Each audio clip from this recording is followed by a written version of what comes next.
ಬನ್ನಿ ರವಿ ಸುಬ್ರಹ್ಮಣ್ಯ ನಮ್ಮ ಜೊತೆಗೆ ಈಗ ಇದ್ದಾರೆ ಶಾಸಕರು, ಬಸವನಗುಡಿ ಶಾಸಕರು. ರವಿ ಸುಬ್ರಹ್ಮಣ್ಯ ಅವರೇ, ನಾನು ಧ್ವನಿ ಕೇಳ್ತಾ ಇದ್ದಂತ ನಾನು ಭಾವಿಸ್ತೀನಿ. ಈಗ ನೋಡಿ, ಈಗ ಅನುದಾನದ ವಿಚಾರಕ್ಕೆ ಸಂಬಂಧಪಟ್ಟಂಗೆ ತಾರತಮ್ಯ ಏನು ನಡೀತಾ ಇದೆ ಸರ್?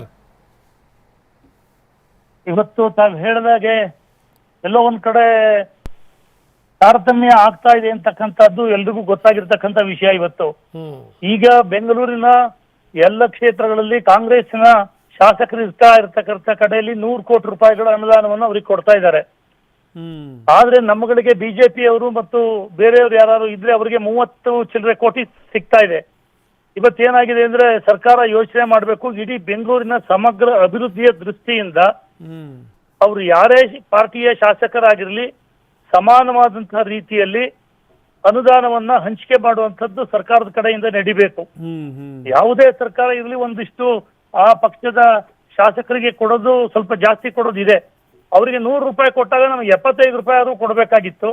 ಆದ್ರೆ ಎಲ್ಲೋ ಒಂದ್ ಕಡೆ ಈ ರೀತಿ ಆಗಿರ್ತಕ್ಕಂಥದ್ದು ತಾರತಮ್ಯ ಎದ್ದು ಕಾಣ್ತಾ ಇದೆ. ಅವ್ರಿಗೆ 100 ರೂಪಾಯಿ ಕೊಟ್ಟಾಗ 75 ರೂಪಾಯಿ ಕೊಡಬೇಕಾಗಿತ್ತು ಅಂತ ಯಾಕಂತೀರಿ ರವಿ? ಯಾಕಂದ್ರೆ ನೀವೇನು ಬೇರೆ ಊರಿನ ಶಾಸಕರ ಅಲ್ಲ, 100 ಕೊಡ್ಬೇಕು. ಕೊಡ್ಲಿಲ್ಲ ಅಂದ್ರೆ ಅಷ್ಟಾರು ಕೊಡ್ಬೇಕಾಗಿತ್ತು. ಈಗ ಏನಾಗಿದೆ ನಮ್ಗೆ ಅಂದ್ರೆ 35 ಅವ್ರಿಗೆ ಕೊಟ್ಟಿರೋದ್ರಲ್ಲಿ 35 ಭಾಗ ತಗೊಳ್ಳೋದಾಗಿದೆ. ಇದರಲ್ಲಿ ನಾವು ನಮ್ಮ ರಸ್ತೆಗಳು ಕೂಡ ಹಾಳಾಗಿದೆ. ಭಾಗದಲ್ಲಿ ಇವಾಗ ನಮ್ ಕಡೆ ಎಲ್ಲ ಈಗಾಗಲೇ ನೀರಿಗೋಸ್ಕರವಾಗಿ, ಸ್ಯಾನಿಟರಿ ಲೈನ್ಗೋಸ್ಕರವಾಗಿ, ಗ್ಯಾಸ್ ಲೈನ್ಗೋಸ್ಕರವಾಗಿ ಎಲ್ಲ ರಸ್ತೆಗಳನ್ನ ಅಗದಿದ್ದೀವಿ. ಈಗ ಮಳೆಗಾಲ ಶುರುವಾಗುವಂತ ಸಂದರ್ಭದಲ್ಲಿ ನಾವು ಅದಕ್ಕೆ ಡಾಂಬರೀಕರಣ ಆಗಲೇಬೇಕು. ಬೇರೆ ಬೇರೆ ಕೆಲಸಗಳು, ಉದ್ಯಾನವನದಲ್ಲಿ ಕೆಲಸಗಳಾಗಬೇಕಾಗಿದೆ. ಇಂಥ ಪರಿಸ್ಥಿತಿಯಲ್ಲಿ ಸರ್ಕಾರ ಇವತ್ತು ಕೂಡ ಸನ್ಮಾನ್ಯ ಮುಖ್ಯಮಂತ್ರಿಗಳು ಮತ್ತು ನಗರಾಭಿವೃದ್ಧಿ ಬೆಂಗಳೂರಿನ ಉಸ್ತುವಾರಿ ಸಚಿವರು ಇದ್ರ ಬಗ್ಗೆ ತೀವ್ರವಾದಂತ ಒಂದು ಯೋಚನೆಯನ್ನ ಮಾಡಿ ನಮ್ಗೆ ಏನ್ ಅನುಕೂಲ ಮಾಡ್ಕೊಡ್ಬೇಕು ಆ ದೃಷ್ಟಿಯಲ್ಲಿ ಮಾಡಬೇಕು.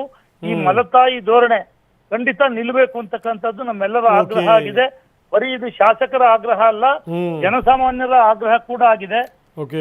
ರವಿ ಸುಬ್ರಹ್ಮಣ್ಯ, ಈಗ ಹಿಂದೆಲ್ಲ ನಾವು ನೋಡಿದ್ವಿ ಏನು ಅಂದ್ರೆ, ನೀವು ರಾಮಮೂರ್ತಿಯವರು ನನಗೆ ಅನುದಾನ ಕೊಟ್ಟಿಲ್ಲ ಅಂತ ಹೇಳಿದ್ರೆ ಅನುದಾನದ ಬಗ್ಗೆ ಮಾತಾಡಿದಾಗ ಅನುದಾನವನ್ನೇ ನಿಲ್ಲಿಸಲಾಗಿತ್ತು. ಅದಾದ್ಮೇಲೆ ದೊಡ್ಡ ಸರ್ಕಸ್ ಮಾಡಿ ತಗೋಬೇಕಾಯಿತು, ನಂಬರ್ 1. ಜೊತೆಗೆ ಮುನಿರತ್ನ ಹೋದಲ್ಲಿ ಬಂದಲ್ಲಿ ಡಿ ಕೆ ಶಿವಕುಮಾರ್ ಅವರು ಬೆನ್ನತ್ತಿ ಅವಾಗ DCM ಅವರು ಹೋದ್ರು. ಅಲ್ಲಿ ಈ ಅರಮನೆ ಮೈದಾನದಲ್ಲಿ ಕಂಬಳ ಆಗ್ತಾ ಇದೆ ಅಂತ ಕಂಬಳದ ಕಡೆ ಹೋದ್ರು.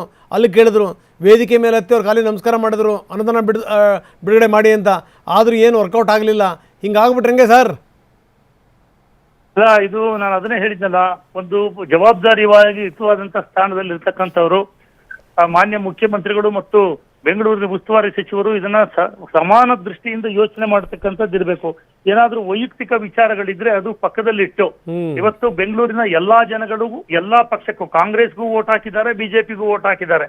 ಆದ್ರೆ ಎಲ್ಲರ ಟ್ಯಾಕ್ಸ್ ಪೇಯರ್ಸ್ಗೆ ಒಂದು ರೀತಿಯಲ್ಲಿ ಅನುಕೂಲ ಆಗುವ ದೃಷ್ಟಿಯಿಂದ, ಇವತ್ತು ಬೆಂಗಳೂರಿನ ಬ್ರ್ಯಾಂಡ್ ಅನ್ನ ಉಳಿಸ್ಕೊಳ್ಳೋ ದೃಷ್ಟಿಯಿಂದ ಮಾನ್ಯ ಮುಖ್ಯಮಂತ್ರಿಗಳು ಹೇಳ್ತಾನೆ ಇರ್ತಾರೆ ಬ್ರ್ಯಾಂಡ್ ಬೆಂಗಳೂರು ಅಂತ. ಆ ಬೆಂಗಳೂರಿನ ಬ್ರ್ಯಾಂಡ್ ಅನ್ನ ಉಳಿಸೋ ದೃಷ್ಟಿಯಿಂದ ನಾನು ಈಗಲೂ ಕೂಡ ತಮ್ಮ ವಾಹಿನಿಯ ಮುಖಾಂತರವಾಗಿ ಆಗ್ರಹ ಮಾಡ್ತೀನಿ, ಸರಿಯಾದಂತಹ ಒಂದು ಅನುದಾನವನ್ನ ಎಲ್ಲ ಕ್ಷೇತ್ರಕ್ಕೂ ಕೊಡ್ಲಿ.